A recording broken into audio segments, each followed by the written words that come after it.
और यदि आपको ऐसा लगे कि आपके लक्ष्य प्राप्ति की राह में बहुत विघ्न आ रहे हैं, तो आप रामधारी सिंह दिनकर जी की रश्मि रथी की ये पंक्तियां जरूर पढ़ें। है कौन विघ्न ऐसा जग में, है कौन विघ्न ऐसा जग में, टिक सके वीर नर के मग में। खम ठोक ठेलता है जब नर, पर्वत के जाते पांव उखड़। मानव जब जोर लगाता है, पत्थर पानी बन जाता है। गुण बड़े एक से एक प्रखर हैं छिपे मानवों के भीतर। मेहंदी में जैसे लाली हो, वर्तिका बीच उजियाली हो। बत्ती जो नहीं जलाता है, रोशनी नहीं वो पाता है। पीसा जाता जब इक्षुदंड, झरती रस की धारा अखंड।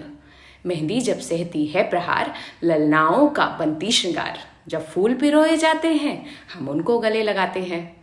इसका अर्थ यह हुआ कि जब भी किसी व्यक्ति या वस्तु पर कठिन समय आता है, तो वह उसे और निखारता है और उसे